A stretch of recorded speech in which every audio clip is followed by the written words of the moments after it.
Welcome, ladies and gentlemen, boys and girls. You're now tuned into the show, and I'm your host, the M to the J to the. You already know how it goes. So I hope you guys are having a wonderful day. Okay, it's bright. It's a little bit later on in the afternoon. Okay, we're on Wednesday. As you guys can tell from the topic today, I'm going to be going in. I'm going to be talking about a particular, and what I would consider, I would put in my top tier when we're talking about the greatest, the biggest, the ones that set the foundation, that trademark. We're talking about the biggest and global icons. We're talking about the greatest horror films of all time. I'm going to be talking about one in particular. I'm going to be sharing my opinions and reviews and why I think that if a lot of you, which I'm pretty sure, depending on your age bracket, I'm pretty sure a lot of you have not seen this film, okay?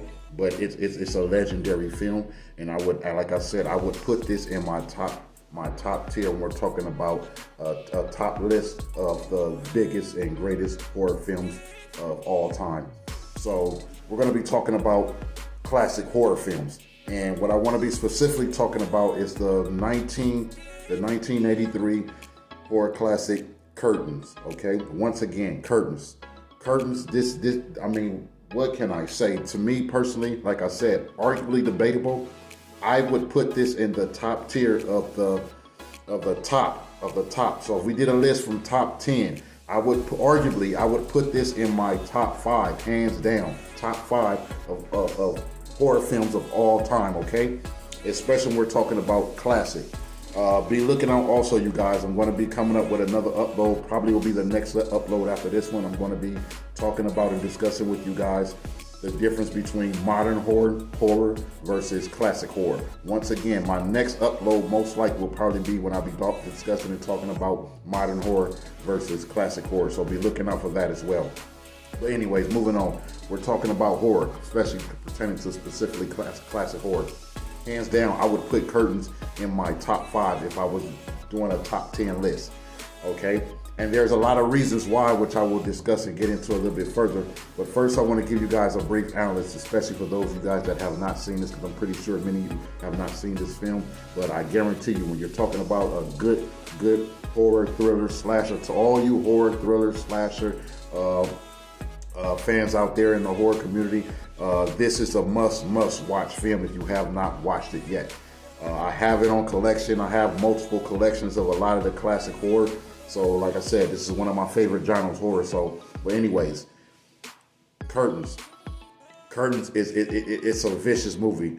It's starring the lead actress Samantha Eggar. So, okay, so for a lot of you guys that don't know Samantha Eggar, she's a beast. She's a phenomenal Canadian actress. She's a retired actress. She's a global Globe winning, Oscar winning actress. She's done a lot of work. She's been in a lot of projects, okay?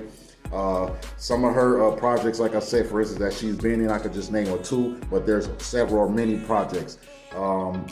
So throughout the 60s, pretty much through the 60s, between the 60s and the 80s, Samantha Eggar was dominated, okay? She was in a lot of great films. And one particular was The Brood, okay? For you guys that don't know. I will leave these in the description as well. I will leave a list of some of Samantha Eggar's work. But The Brood, which came out in 1979, was a good movie. That's one of her bangers, okay? She did a hell of a job in The Brood. Also, did you guys know, I bet you guys didn't know this, did you know, because I know a lot of you guys that know the Dr. Dolittle series, okay? The Dr. Dolittle franchise with Eddie Murphy. Did you guys know that Eddie Murphy was not in the original Dr. Dolittle? Did you guys know that there was an original Dr. Dolittle, okay?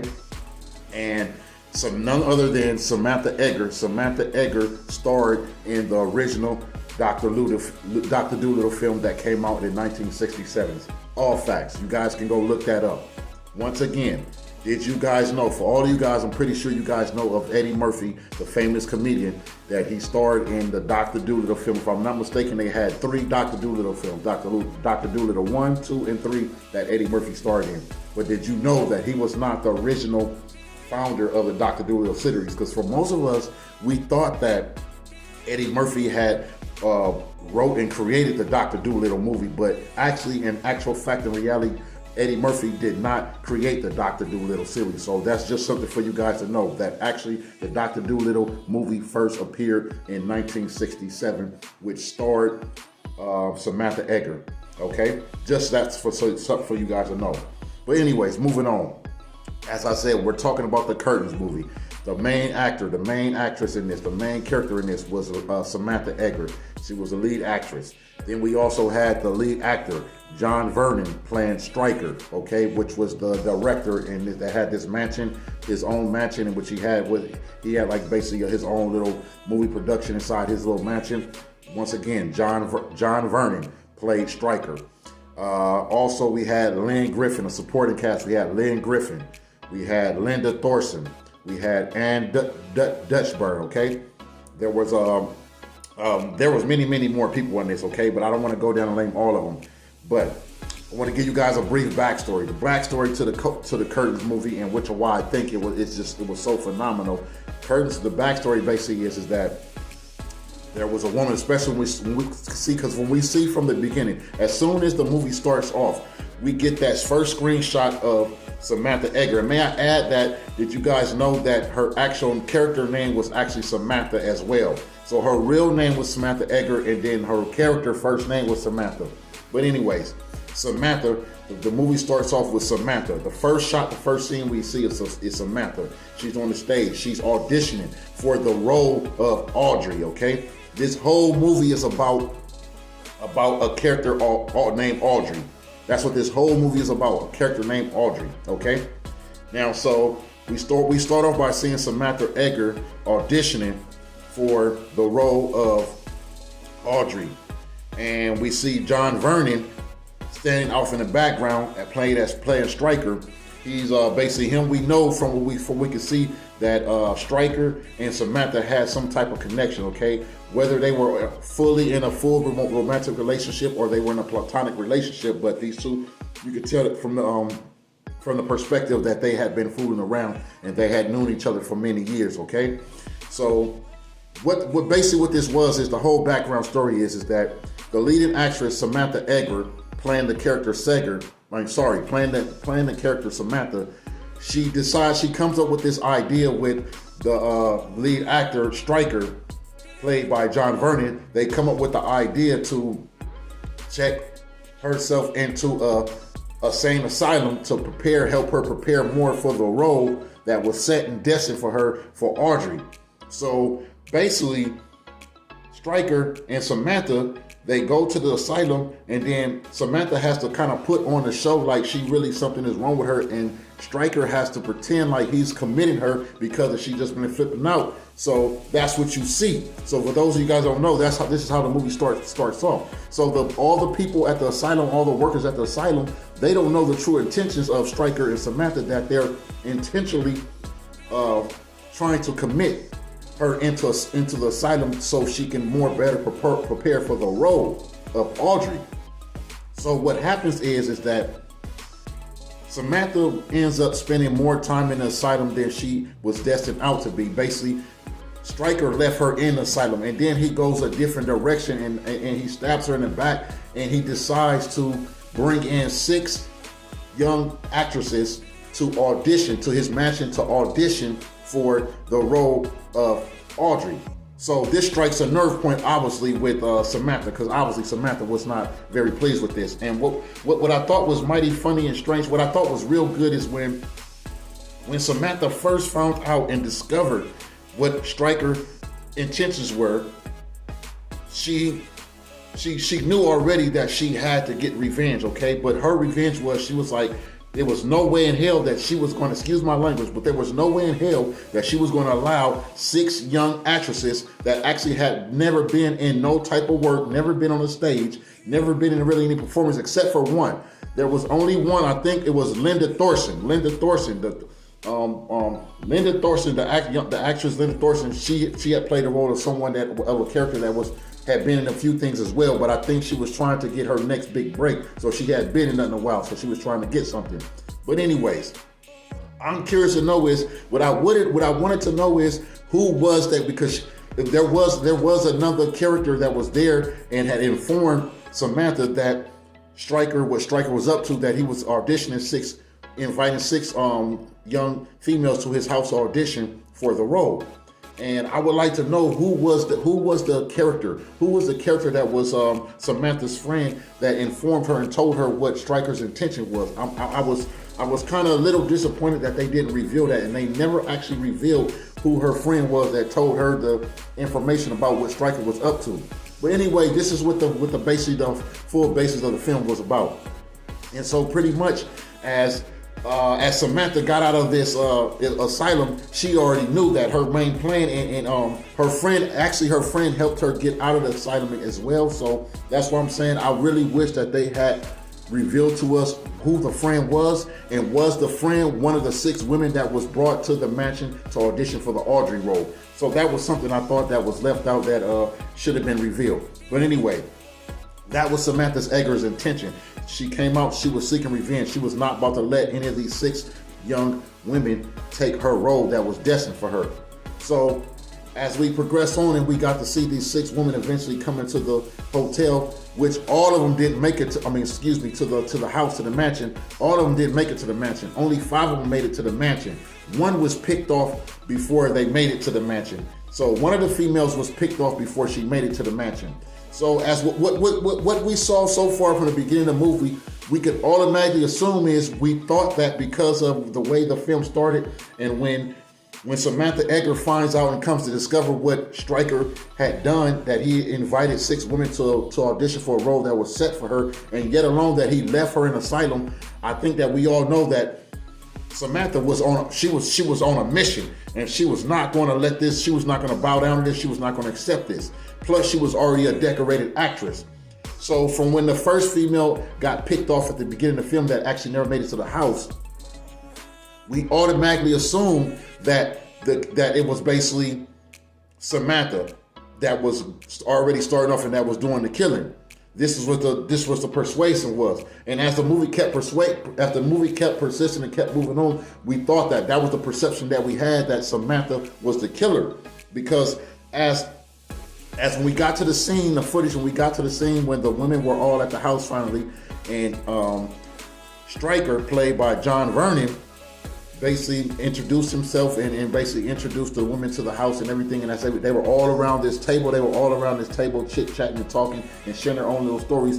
Then that's when we seen in the background, we saw the darkened scene when Samantha Eggar appeared by the hallway right there, by the doorway entrance. She appeared, and I think it was just so vicious. She appeared and everyone was shocked. Yet alone the 6 female actresses, with the 6 females were, well, the 5 of the 6 females that had made it to the house, they were shocked and surprised to see Samantha there. But so was Stryker, played by John Vernon. He was shocked as well. But I just think that Samantha Eggar, she did a hell of a job in this movie. She did an outstanding job. I cannot say enough. I think that Samantha Eggar was the reason why this film was even so much more better. She did a phenomenal job. She made us believe in that character. I mean, it was so believable. Every scene that she was in was just done excellent. Was a well job by her. So congratulations, like I said, to Samantha Eggar. I want to give major shots out, okay? Because I know when we see about horror films, we hear about certain specific actress, and like I said, when we're talking about horror films, we have to put Samantha Eggar in that classification when we're talking about them leading actresses in horror films, okay? We have to put her up there, because when we hear about particular people like what's her name?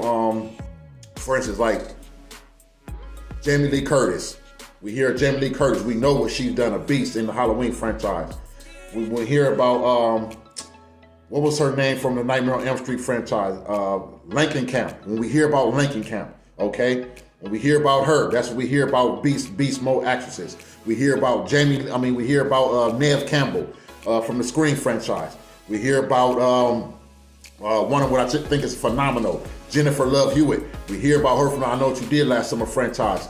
This is what we hear. When we hear lead actresses in horror films, these are the ones we hear about specifically and mainly.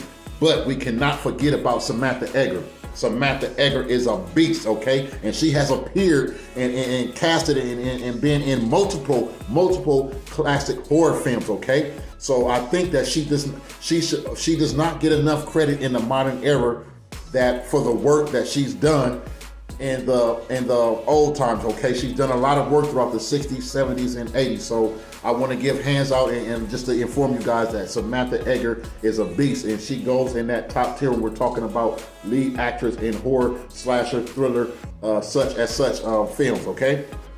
But as I said, she did a hell of a phenomenal job.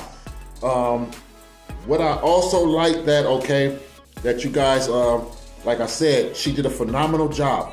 It was undisputable that everyone's perception, we thought that she was the one going around doing the killing, that she was basically picking these females off one by one until there were none left. So that way, excuse me, ladies and gentlemen, so that way she would get the role that was destined for her, and she was not going to let anyone take that role. So she had a personal vendetta against John Vernon, okay, playing the role of Stryker. So this is the whole basic concept of the whole film. And as the film progresses, we constantly see each and every one of these 5 women that actually made it to the mansion get picked off, okay? And that's what the perception, everyone thinking it's Samantha that's doing all the killing. Now, as I said, with this horror film, the reason why I say I'll put this in my top tier, because the whole structure of it, but also that the structure between the lead actress and the rest of the cast, especially the lead actor. So basically the showdown between the lead actor and the lead actress, I think that would really set the foundation for this film.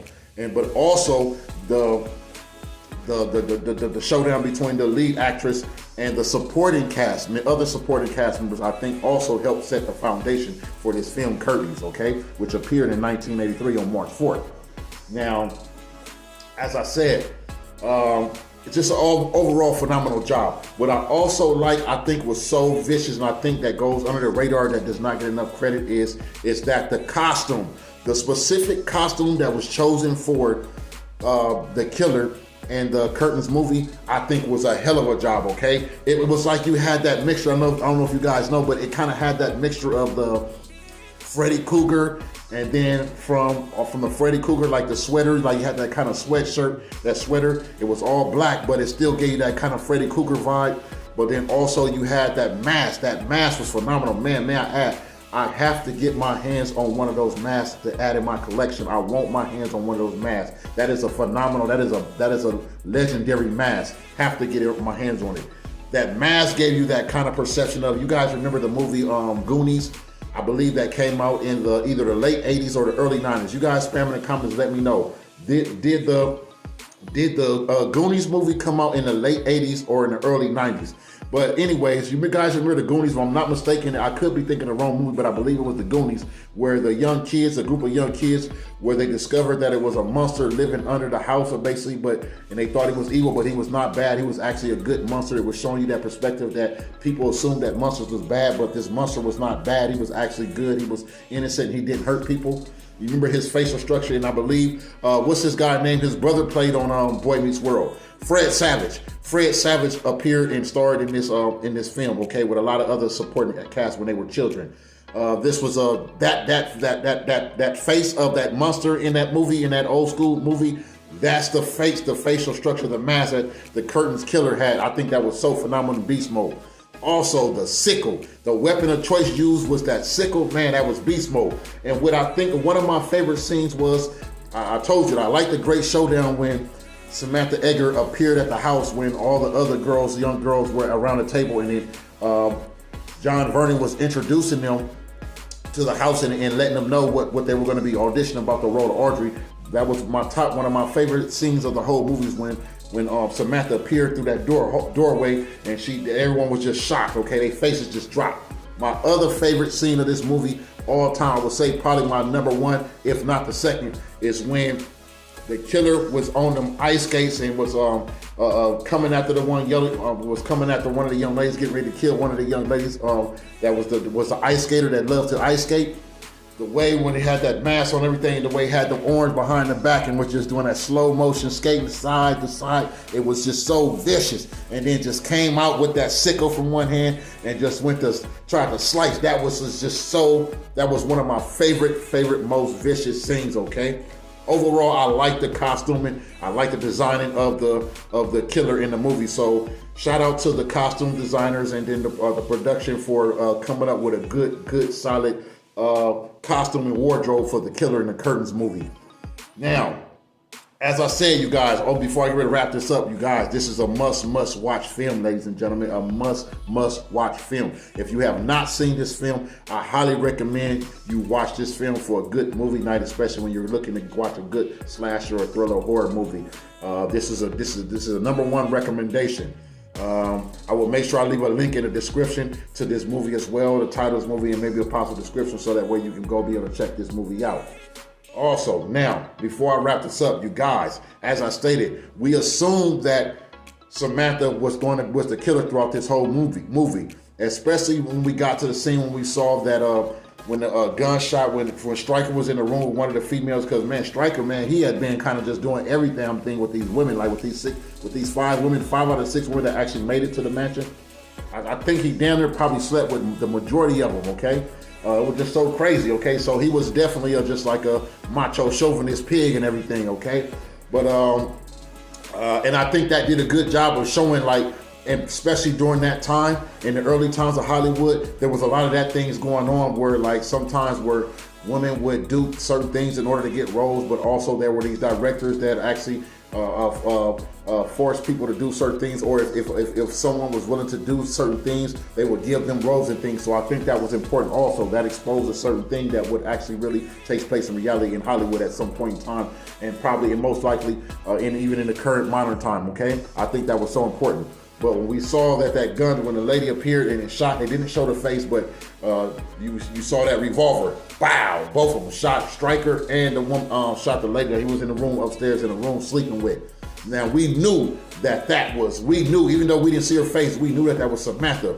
But what we come to discover and find out, that what I thought was like, that was a good twist, is that Samantha was not actually the killer. She was not the one picking off all these films. I mean, picking off all these other actresses. Even picking off the sixth female that actually got killed before she even made it to the mansion.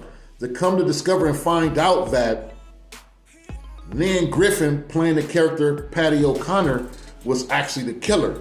We would have never expected that. Especially that character, Patti O'Connor, Patti O'Connor, she was the comedian, okay? So for you guys that seen this, she was the comedian who was aspiring to be an actress. So she never was an actress, she was a comedian. She used to perform at little clubs and everything, but she wanted to be an actress. So she was one of the ones that was chosen to be brought to the mansion to audition for the role of Audrey. So we never saw that coming. I would have never, I'm telling you guys myself, I even was shocked. As a huge horror fan, I never would have expected the killer to end up being Lynne Griffin, playing the character Patti O'Connor, the one that was the comedian out of all of the 6 women. I would have never expected that the comedian would be the killer, okay? Even though there was a little tension between Stryker and Patti. There was a little tension, especially because Patti felt that Stryker, and to a certain extent, that the other females were looking like she was underneath them to a certain extent, like they were more in touch with becoming an actress compared to her, because she was more like the jokester, the comedian, so that like she felt like people didn't take her seriously. So there was a little tension between Stryker and Patti, that there was a little tension, but we never would have expected and thought that out of all of the people that Patti O'Connor, played by Lynne Griffin, was the one who ended up being the killer. Never would have thought that. We all thought that it was Samantha. Now Samantha, so we come to find out, Samantha technically only killed one person in the in the movie. She only killed one person in the movie. Or till I say 2, because I think, yeah, she killed, when she shot the gun, she shot Stryker, and she shot the other, that girl that was upstairs with him at that time, and they both, I believe, went through the flute out the window, okay? But technically, Samantha didn't kill no one else, okay? We come to find out that it was actually Patti O'Connor, played by Lynne Griffin. We come to find out that that was the killer. I think that that was a good plot twist. We never would have saw that coming. So overall, as I said, this was a good movie. I like it. It fits in the cult classics as well. This was definitely a cult movie. I think it was just a phenomenal job all the way over. As I said, I would put this movie in my top tier. And we're talking about a top ranking of classic horror films. I would put this in my top tier. This was most likely it would be in the top 5 of if I made a top 10 list, this would be in my top 5, okay? Hands down, okay? Before I wrap you guys up, as I said, I want to thank you guys for all your support and appreciation. Like I said, if you haven't seen this film, I'll make sure I put the link to the description. Put it in the description so that way you guys can check this out.